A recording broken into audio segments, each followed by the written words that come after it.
And we are live with another episode of Pop Culture Cosmos. This is Gerald Glassford along with my good friend Douglas Hoyabu, the owner, co-owner, maybe still owner after this episode with his lovely girlfriend Nicole of Retro City Games here in Henderson, Nevada. How are you, sir? Doing well. How are you? Good, good. It's been a little while. Yes, it has. We've done some various things. Had that last week's episode, that great 2-year anniversary for you guys. Yep. Just it was a great time with DJ Medina from Henshin Engine and Rob McCallum, director of Which they made their Kickstarter, by the way. Yes, and yes, then some. and then some. And congratulations to Henshin Engine on that. So I know everybody out there is looking forward to their game coming out. And if you get a chance, check out their game at henshinengine.com, where you actually can still download a 3-level demo today.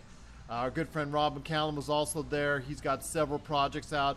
For more information on that, robmccallumfilms.com, including one that you're part of, Box Art, the docu-series, Missing Mom, which is actually winning awards all over the place, and so many others, the Kitty documentary, He-Man documentary, and so many more. And also to get his actual existing films that he's already actually released out, like Nintendo Quest and the Nintendo Quest Power Tour. Mm-hmm. So check it out, robmccallumfilms.com. But before I go into any more plugs, and I will make more plugs, that's just what, some of the things we do here, because we truly appreciate everybody who supports this show. Big shout out to you, the listener out there. We just got the ratings in earlier this week, and we just want to thank John Sweeney Jr. of the Podcast Radio Network for allowing us to be on the network. And most importantly, to you, the listener out there, we are already in the top 15 programs for Podcast Radio Network. All right. Yeah, I got to love that.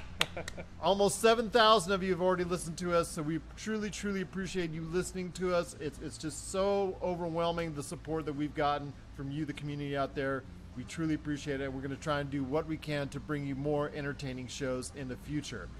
Also want to want to give a big hello to one of our new networks, the Tangent Bound Network. Want to give Mark and everybody there a big shout out and a thank you for allowing us to be a part of your network as well as one of our new affiliates. And also, if you cannot catch us every Monday night on the Podcast Radio Network, and you should, or if you cannot catch us on the Tangent Bound Network, which you should as well, we're also available on Stitcher, iTunes, and Google Play. We've added Google Play and Stitcher in the past couple of weeks, so we're adding more affiliates. We're adding more ways to get our show. And if you actually want a previous episode as well, podcast.com. We've got a channel there that has all of our episodes, iTunes, and popculturecosmos.wordpress.com, our home site where we got a lot of great articles that are out there. From me, from Josh. I don't know if you got a chance to see it yet. I did a worst to first, Gerald's Guide to the Marvel Cinematic Universe. Worst to first. Yes, worst to first, pretty much. It's about 3,500 words long. It was pretty detailing. It was much more of a Herculean task than I thought it would be. There's a couple films to go through. Yes, and I had to rewatch a couple of them. Just if it came close, like if there was a certain tie and I didn't know which one to lean towards, I had to rewatch both movies just to make sure. So rough job. Yes, rough job indeed. But it's there. Check it out on the site. I know Josh also did a great comic book series article on comic books in the age of the offended. So check that out as well. We've also got great reviews out there. I did a review on IO Gear gaming mice that's going to go up, and 3 different gaming mice are reviewed there. So if you're interested in that, check that out as well. We've got a lot of great reviews, great stuff. Want to give also a shout out to our Wine, Women, and Words, the podcast that's available. Our good friends Michelle and Diana, who come on and had great success with their own show. They're part of the Pop Culture Cosmos. Our good friends of Mario Party Wars, Sal, Larna, Yelthin, and also as well Christian, who actually I spoke to for almost an hour as far as it's concerned on Esports 101, which you will be hearing very soon. And also want to give a big shout out to our good friends here at Retro City Games. Retro City Games here in Henderson, Nevada, the leader in all of video games, retro video games, what have you. They answer dozens of questions each day. And I mean this, and I know this from personal first-hand experience. I see the questions fly through my computer, fly on my phone that go directly to them. They are at Retro City Games, the leader in retro gaming. Why, thank you. And by the way, unofficial deal there. If you are interested in a guitar for Guitar Hero or Rock Band, we have one or two. Yeah, they have one or two. They might be able to help you on that. Bulk sales may apply, right? Right. Yes, exactly. But speaking of games, we're here talking games right now in this segment, and one of the latest games to come out right just before the actual November rush was Gears of War 4. Yeah. Came out to pretty solid reviews, depending on who you ask, but pretty good reviews. Uh-huh. But you are here at ground level here at Retro City Games. You are here, you see the people coming in, you get the feedback, you've seen the footage, you've had a chance to try out the Gears of War series as a whole. How does Gears of War 4 fit with the rest of the series? I've played the whole series except for Judgment. Gears of War, the new Gears of War 4, I haven't had a chance to play, but I've watched quite a bit of Let's Plays, and I get quite a bit of feedback from our customers, and everybody seems to be kind of saying the same thing in regards to the length of the story being a little on the short side, and the campaign itself not being that deep. It seems a little rushed in the beginning, and where just things aren't really fleshed out, and a lot of fetch quest type stuff, and but we all know a lot of people play. It's no secret a lot of people play Gears for the multiplayer, and I hope they fix the server issue they're currently having with it, where some people are getting right on and playing perfectly fine, and others are waiting 5, 10, 15 minutes to play a game. I think I don't know if you've heard anything about that. Well, to me, that's something I think that has held firm in the past 5, 6, 7 years as far as, well, actually go back to my favorite multiplayer love, Halo 2. So as far as some people are able to get right on, some people, I don't think they've ever solved that issue from a server standpoint. I don't think most of these distributors, most of these game producers, they've never been able to figure out server issues, because I know at least on every major game release there's been some type of, even the Call of Duties, even the Battlefields, which will be out pretty much when you hear this. There's always seems to be someone somewhere, whether it's due to server on the company's end or maybe on their end, that's always causing a problem. Well, and it's one of those. It's kind of weird to see, though. I mean, this is a few that I know of. First-party Microsoft games that are having that issue. When the previous 2 generations, they were the king of online. Yes. I mean, Xbox Live revolutionized the whole online industry as far as console gaming is concerned. And that was one of the big things. You paid for a service, and it was supposed to produce. Yes. And you're still paying for that same service. And I know for me, it was I wanted to go back and actually play Halo 2 online with the it's not the Anniversary Collection. Yes. Is the Anniversary Collection that had it on there? And I got so frustrated. The Master Chief Collection. There we go, Master Chief. And I got so... I have it. I love it. I got so frustrated trying to get into matches that I just stopped. And it was across the whole game. Once they fixed it. Well, I don't want to say they fixed it, 100%. It got better. It got a lot better because you're right. There was a period of times where when you first got it on the Xbox One, I would go make a sandwich, maybe take a nap, things like that, and it still wouldn't be on. But I know they made efforts initially over the course of the next year it was released to try and make efforts better for that end. If somebody gets it now, it's something I would definitely strongly much more recommend than when it came out at the time.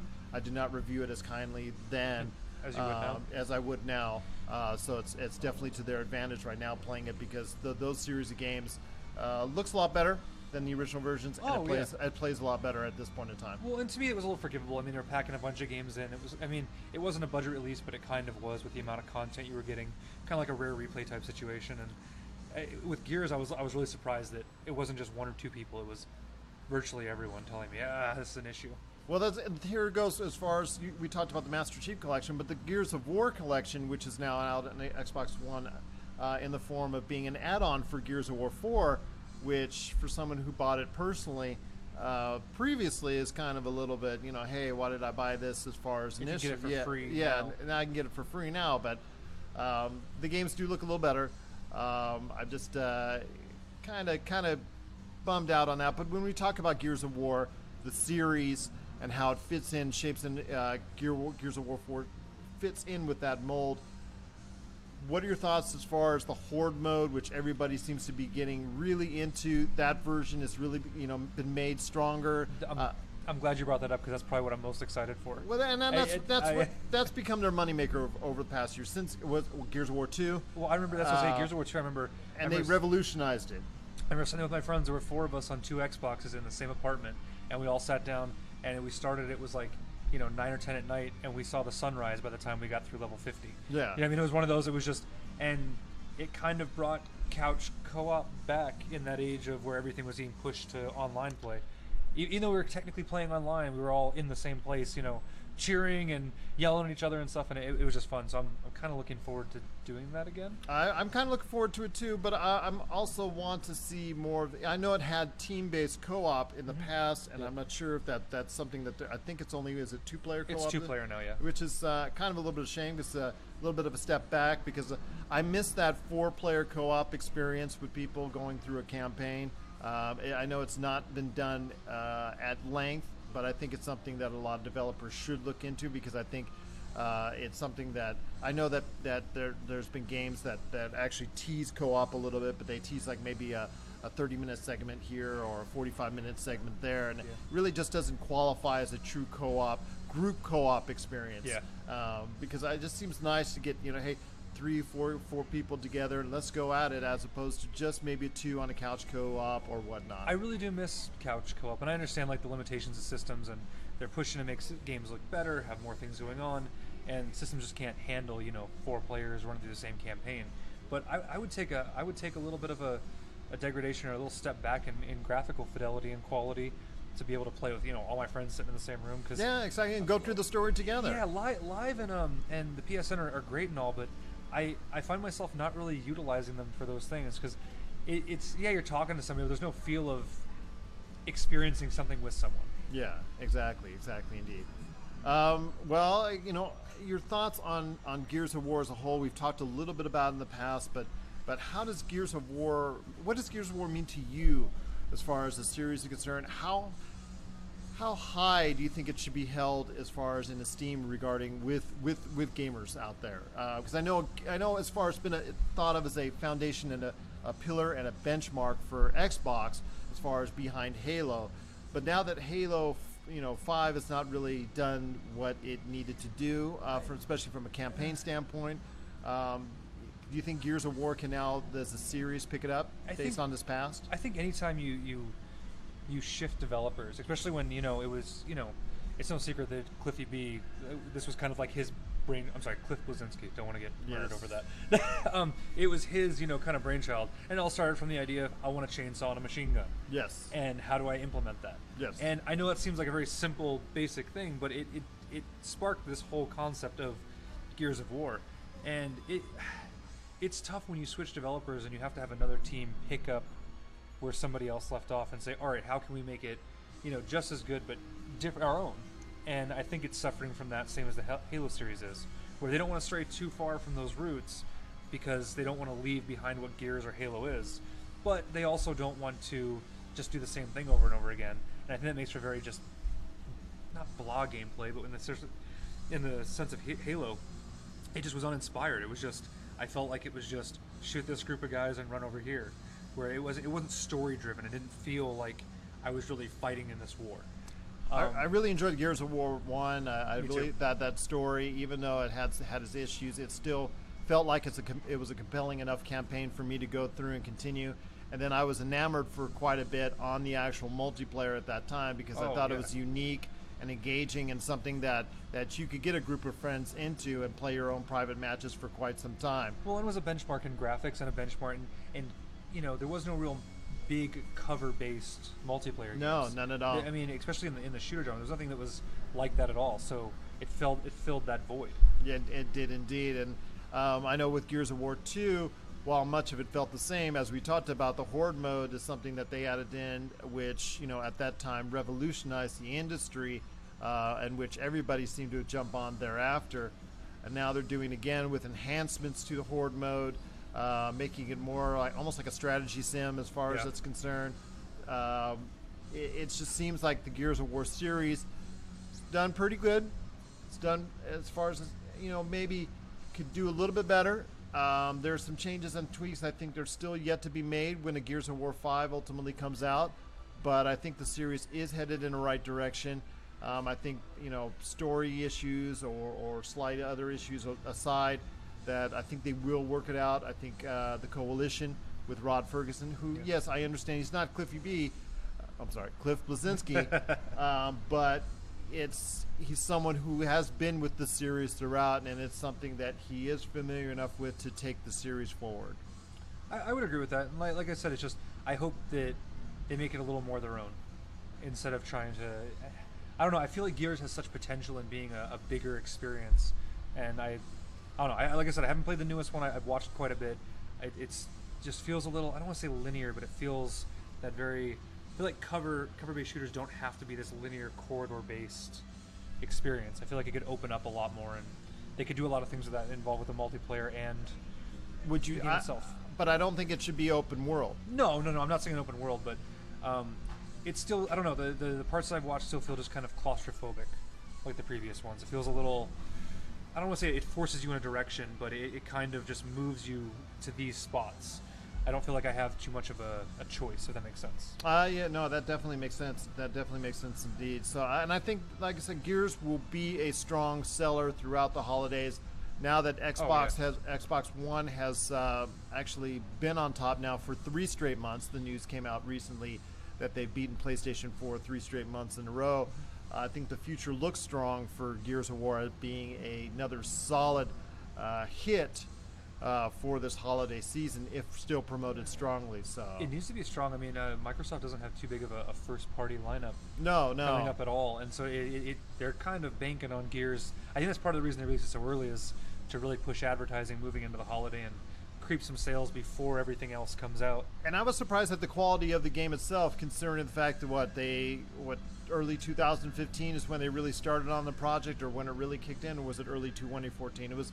I know 2 years. I know Rod Ferguson left Mafia 3's development to head up that, and then they were actually to head up the Coalition, and then they're working on something else. But then Microsoft got the Gears franchise from Epic, and boom, they were on their way. So it's glad to see that they were able to turn around, no delays, whatnot. It came out, good solid game, and I see a lot of things going forward.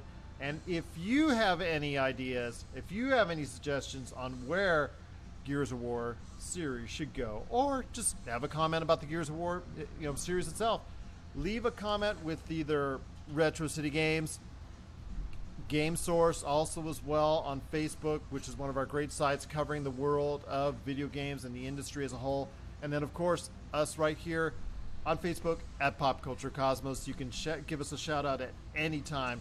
We're more than happy to hear from you, because we truly, truly appreciate you listening and watching us now. So when we come back after the break, Doug and I we're putting our glasses on. We're going to put our glasses on, and we're going to talk some virtual reality. What is the reality for virtual reality? Coming up right after the break.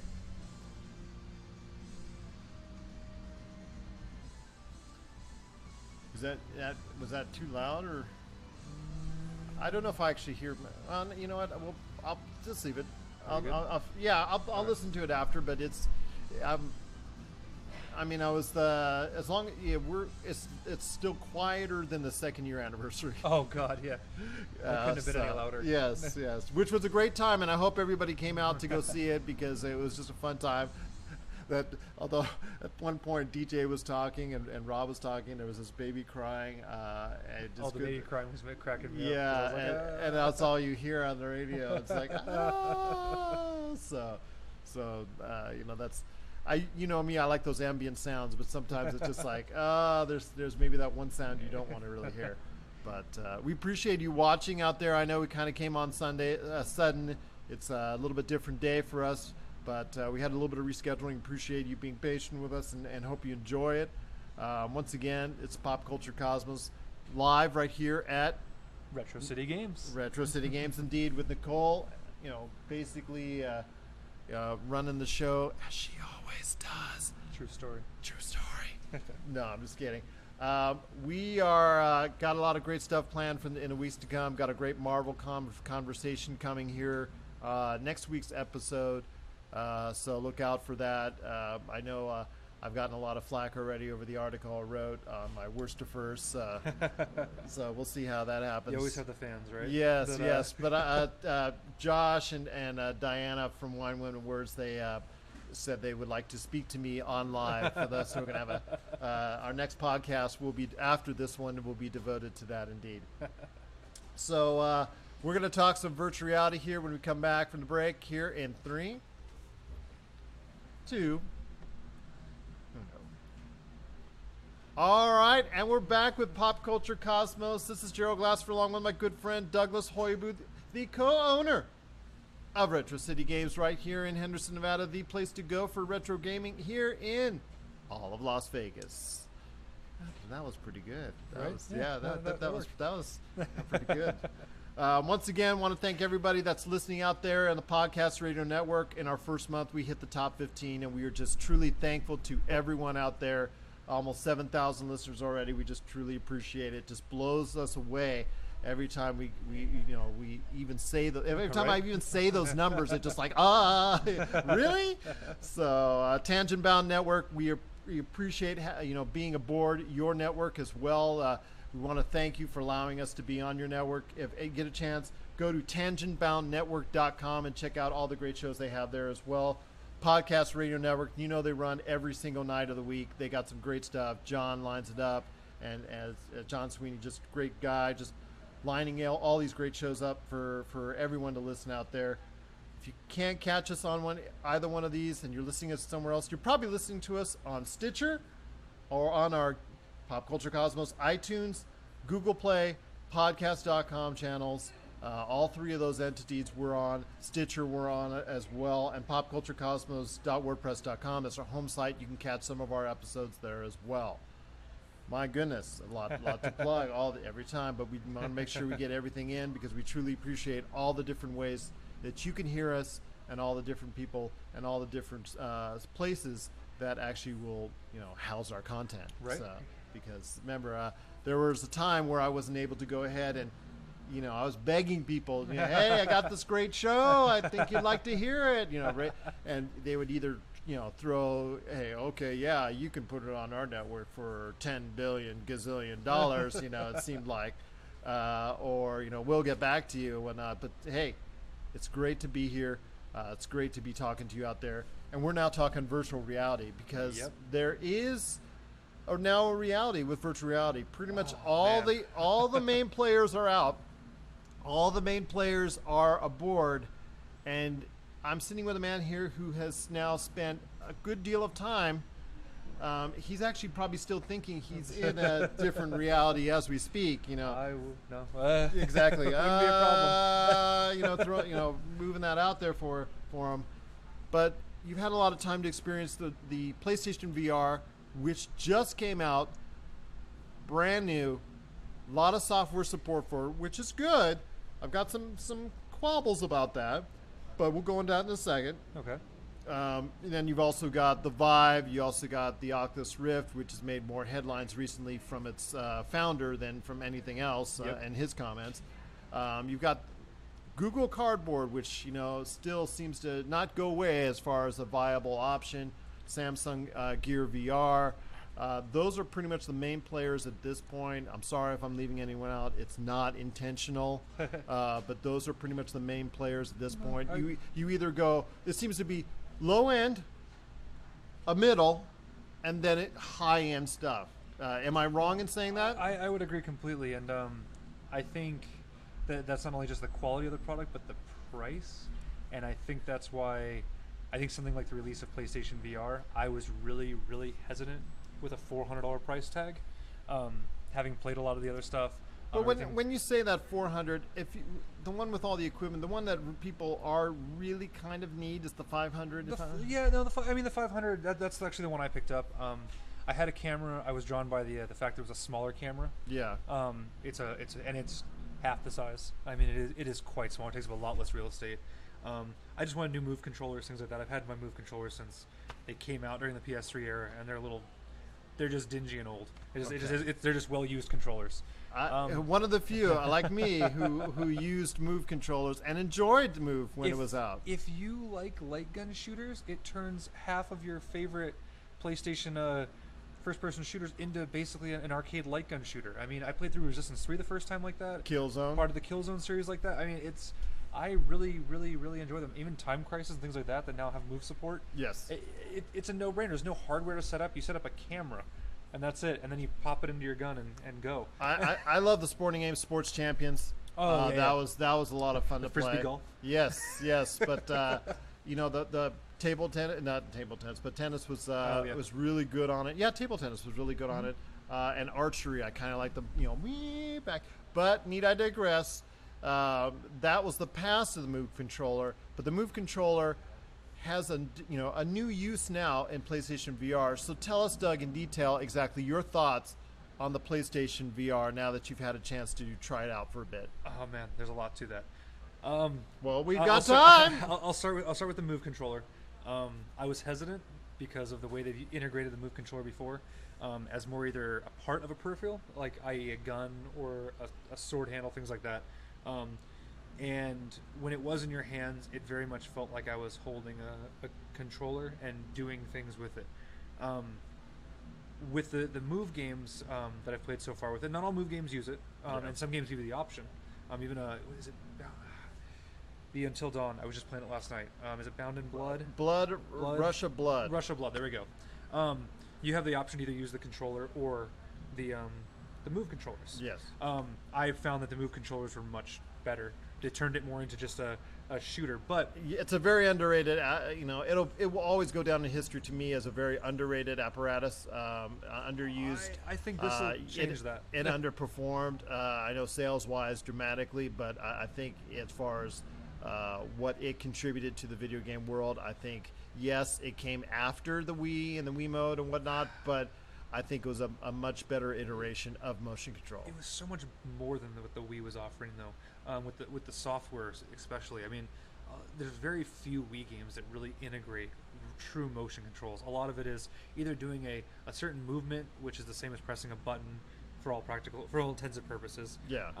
Or it's just I'm swinging and it's just kind of you're doing attacks, but it's not tracking you at all. Yeah. There's very few games like Twilight Princess and things like that where you have to hit specific spots and you actually have to aim and do things like that.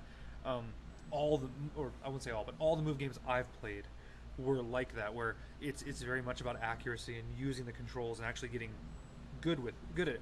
But it fell into that, it's just a Wii clone. Which, unfortunately, I got it. That's what I kind of thought at first. That's what happens when it came out second. It was that. I mean, when I was a Sony rep and I was showing it to people and demonstrating to people, they were amazed. But, when it came down to actually looking into it, well, isn't the Wii, X amount cheaper? Isn't having that experience? Maybe it's not quite the engrossing experience, but hey, it's much less. They would pretty much go for that one. So I could see why that's the case, but. Getting back to PlayStation VR, so your preference is using the Move controllers, and how does that really incorporate with a lot of the games? So most of the games I've played use it as either you have a gun in your hand, like in Until Dawn, or it's when your hands are on screen. It's literally just pull the triggers and open the triggers for opening and closing your hands, which you think, I'm just pulling a trigger. But when you're opening and closing your hand, you're pretty much moving that finger in the same way anyway. Yeah. So after a while, it feels after a few minutes, it feels very natural that you're just grabbing things. My favorite thing is that it's not just a motion control, and the trackballs themselves track the movement of your hand in a way that, let's say you pick up a gun off of a table, like in a heist in the VR worlds. You pick a gun up off the table. And now, however I move that gun, even if I am sitting here and I move it and I shoot behind me, I can literally shoot behind me because it's tracking the direction of that ball.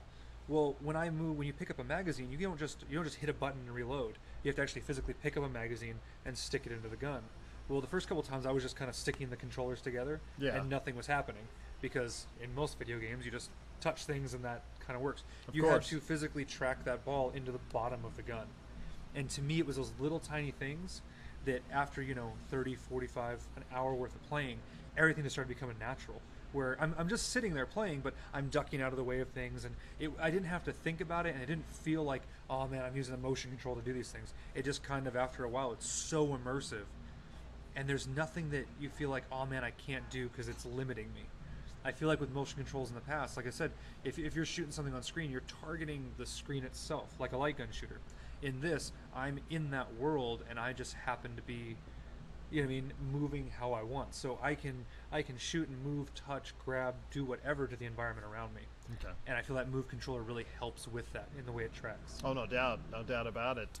And well, one of the things I want to ask when it comes to PlayStation VRs, I understand it comes with bundled software with it, but there's a lot of people saying that a lot of the VR games as a whole, for all the VR entities, are just basically glorified demos. When somebody asks you that, when somebody tells you that's your opinion, that's their opinion, what are your thoughts? What do you say to them as far as maybe as a reply, as a response to those type of questions? So the system, both bundles, or the non-bundle and the bundle, both come with a demo disc. I haven't opened that. I just looked at it and I'm like, oh, this is demos for basically the 8 games that are already out for the system, which I actually kind of like, because that means you can test and see what you want to get. I picked up the one I haven't played, and I keep forgetting the name, is the Human Simulator one. I feel like I want some time to actually get into that, which I haven't had. The Until Dawn, and I picked up Eve Valkyrie. Okay. The idea of a space shooter was like, that's a no-brainer. So to the glorified demos, the only one that I felt that way is VR Worlds. It's a pack-in, and in essence, when you look at the price of everything, you're getting it for free. You save $40 basically buying the bundle, as opposed to buying everything separate. But the hardware is slightly different, i.e. the camera and things like that.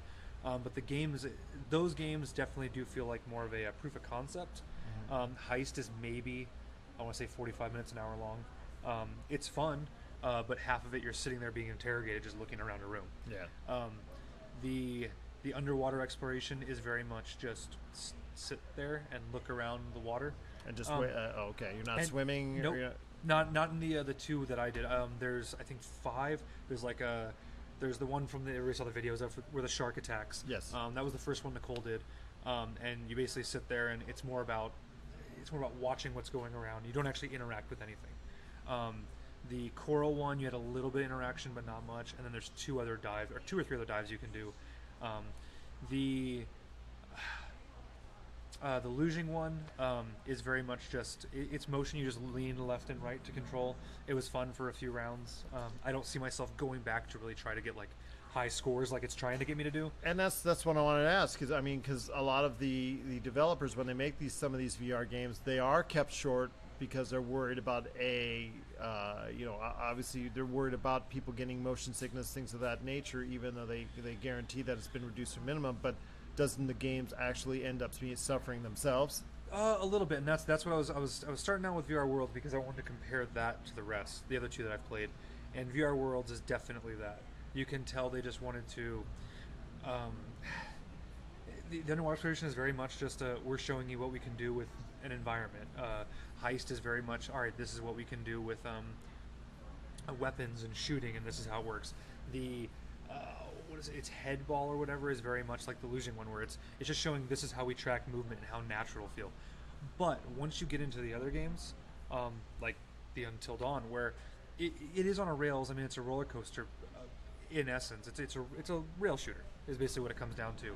But the level of immersion when things are jumping over walls at you, and you're having to shoot, but you're looking to your left, and it feels like a full game to me. It feels like I'm playing a light gun shooter, that I'm actually sitting in that world. Eve, I've got to put about an hour into it, and I don't think I've scratched the surface. There is a lot to that game. There's a lot you can upgrade.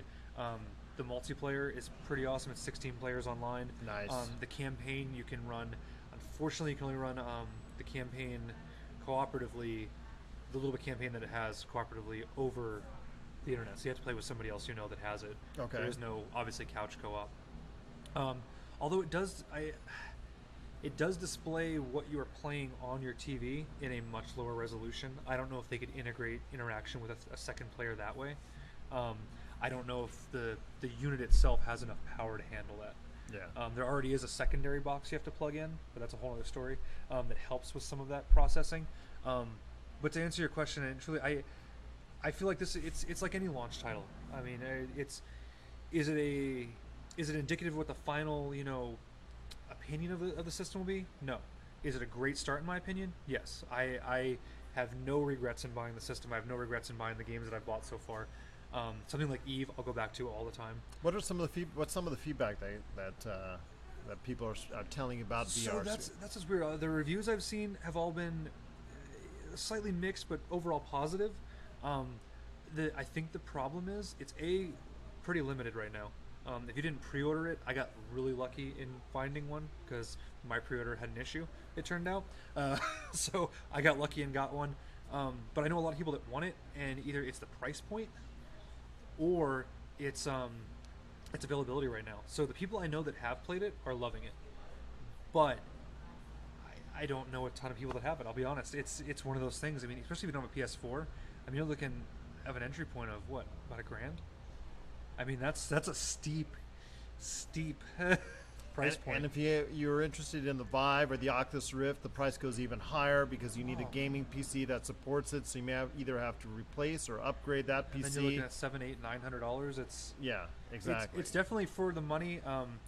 It's good. It's got an OLED screen. It's very comfortable and light.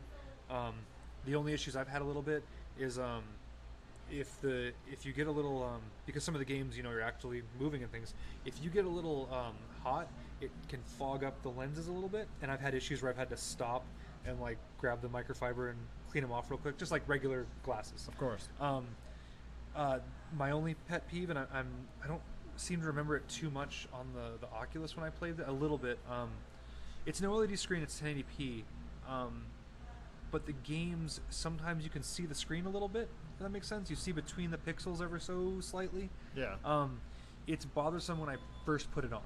The first 2 minutes, I'm like, I can kind of see that. Then it fades and you stop paying attention to it. But that would be one issue or a couple issues that I actually do have with it.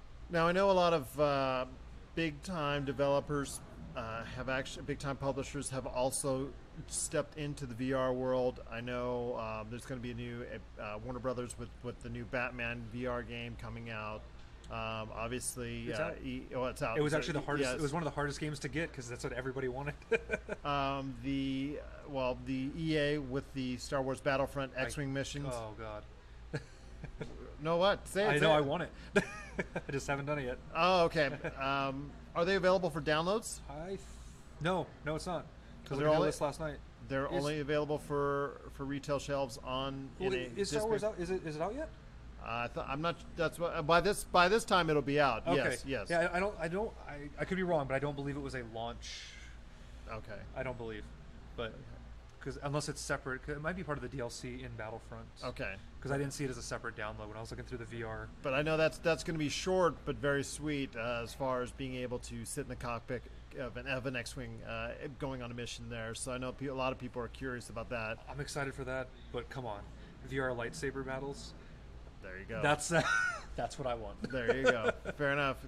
Word to EA on that one. But oh my God. So what's the future look like for virtual reality? What do you see as far as the industry as a whole? Because right now, yes, all the players are out. All the major players are available. But what does the future really hold? I know Microsoft has its own entity coming in the future, but that's HoloLens, right? HoloLens, which they don't want to say is virtual reality. It's an augmented reality, but okay, it's going to be looped into the rest of virtual reality as far as it's as far as anyone can say it, because to the regular consumer, it's just going to seem like they're going to line it up with the PlayStation VR, they're going to line it up with the Vive, they're going to line it up with Oculus Rift. It's all going to be the same thing. But what are your thoughts as far as where the industry can go, and what are your thoughts on what you would like to see more from virtual reality? The biggest thing, how do I say this? I think the only issue is the limitations of the consoles at the moment, and that goes back to the higher price point with the PC. Yeah. For the $400 entry fee or $500 for the bundle, like you were saying, it's very approachable, and I think I almost treat it as a different console. It's hard for me to like look at it as a PlayStation 4. It really feels like completely it's not, different. Yeah, it's more than just an add-on. It's more than just an accessory. And I'm wondering if eventually that might be the way it goes, in the sense that I'll go back to what I said before with a separate box. There's a separate. It looks like a mini PS4 aesthetically that you plug in that helps with some of the rendering. I've seen the specs on it, but they haven't really released too much what that actually does. But it very much just seems like it's helping with a little bit of the processing in rendering the actual skeletons and things before it happens, and dealing with the motion controls. I'm wondering if we'll see a future where the VR headsets might be bundled with a system that's a little more powerful or geared directly towards VR, doesn't have all the clunky other things that you would need, because it really there's nothing you can do with VR outside of the VR. You can run through the menus and all that, but once you go into a different game, you could, I believe, use it as a screen to play, but I don't know why you would. Yeah. Unless you were doing that where you're just going to sit there and somebody else does something on the TV while you play. But I how do I say this? I have high hopes for it. Is it perfect right now? No. No, and far from it. Is it extremely, for me, is it extremely fun? Yes. Nicole and I were loving it. But I do see the flaws, mainly in graphical fidelity a little bit. Games obviously don't look like AAA titles that would be coming out now, even from AAA studios. Like the Until Dawn, even though it's very much an on-rail shooter, graphics are nowhere near what Until Dawn was. Not even in the same ballpark. Not even close. So that's limiting. And then we gotta, the price of 4K needs to drop. If the screen was 4K and you didn't have the small problems with pixelation, not pixelation, but seeing between the pixels, I think it'd be a completely different experience. What about the issue of motion sickness? Because I know that will be a big barrier of entry for a lot of general consumers who are fearful of getting motion sickness. There's like 10,000 warnings on the box, the manual, the when you start, that it says before you buy it, test it somewhere. And I would agree, because that's one of the things I was really worried about. The 3DS, I almost can't play in 3D mode. I play everything in the 2D mode. Because if I'm looking away into the non-3D, well, the real world, and then back to that, I get ridiculously dizzy. The room spins and I'm done. We already kind of see that issue, though. I mean, with first-person shooters, there's a huge, customer base that we have, and a huge part of the community that can't play shooters, because the moving around just makes them incredibly dizzy. Yeah. So I don't know. I think it all depends on what percentage of the population has that issue. Me personally, I was really scared of it because I wasn't sure. I only played for 10, 15 minutes at a time at conventions and things. I hadn't sat there for an hour and played. And then I've heard of people that Kotaku had a write-up about 6 months ago. One of the guys sat there and played it. Was on stage at E3 and had to do everything he could to not throw up all over the stage, because he was in the thing for about half an hour doing a demo, and he said it hit like that, he was fine, and then all of a sudden. So it's just like anything, only time will tell to see how many people have an issue with it. But for those of us that don't, you recommend it. Yeah, if they came out with a new iteration 2 years from now, I'll probably be one buying it. I'm that hooked on it. And that speaks volumes right there. For one of the main resources for video gaming here in Southern Nevada, it's Retro City Games. And Douglas, I'm telling you, it sounds like it is something that people should at least go out of your way to try. Especially this holiday season, you're all going to be out. You're all going to be shopping. You're all going to be going buy this at a selected retailer, and there's going to be plenty of retailers that have these demo setups. You know what? Just ask to go and try these out, even for a few minutes, correct? I would recommend trying it, because I could also see people just not liking it.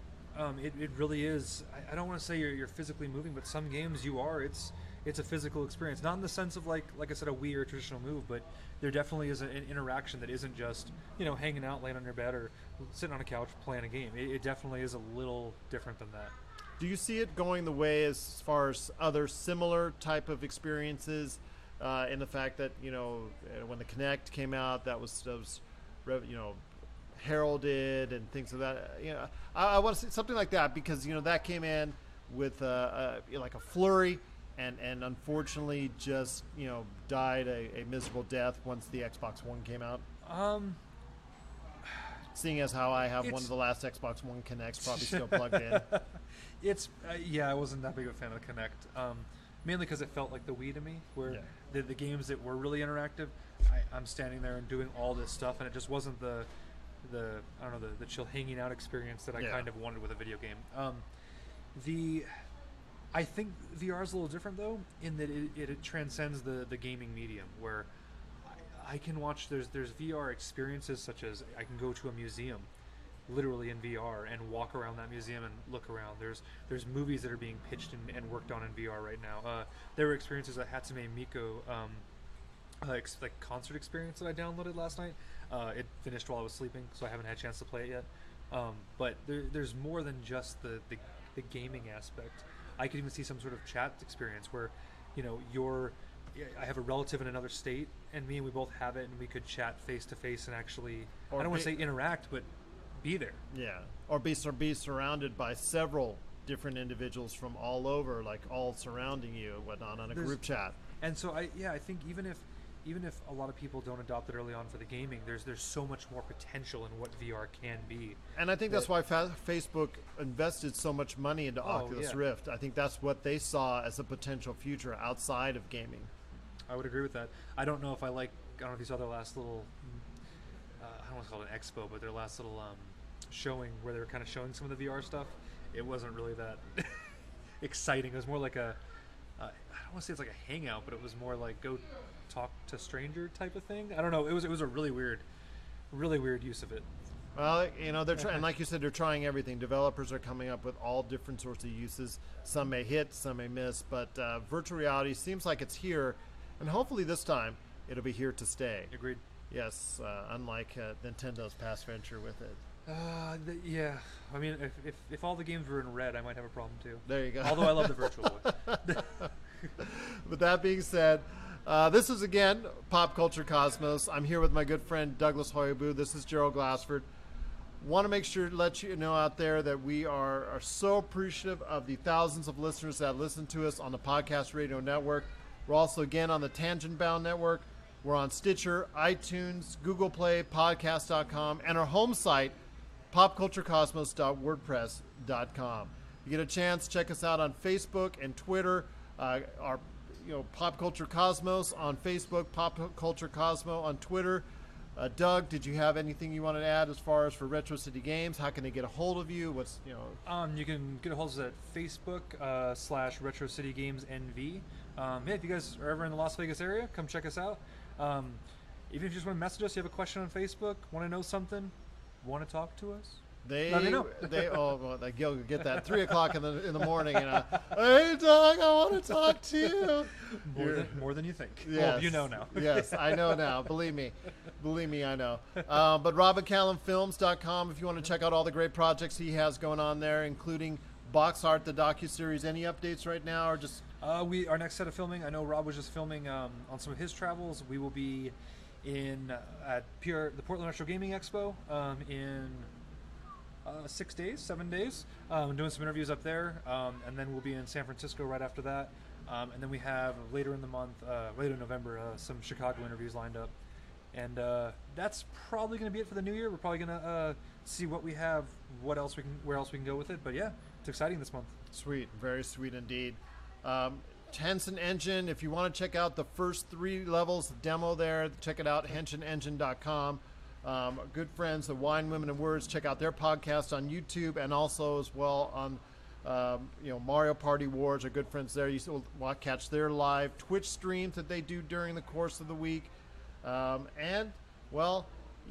appreciate it. All started from GameSource on Facebook, which is still the leader as far as sharing and reporting on the industry of video games and all of its goodness. So check it out, GameSource on Facebook. We truly appreciate you supporting us on social media on all of our different venues as we continue to provide you with outstanding content week after week, day after day. So at least we tried. Right? It sounds good anyway. We tried. Yes. So any last thoughts before we head on out? No. Everybody have a great week, and Game on. Yes, game on indeed. So for Douglas Hoibu, this is Gerald Glassford saying you've been listening to the Pop Culture Cosmos. I know Rob loves it whenever I say that. Actually, he doesn't. But this is the Pop Culture Cosmos. We thank you for listening. It's another beautiful day in paradise, and here's hoping you have yourselves a great day.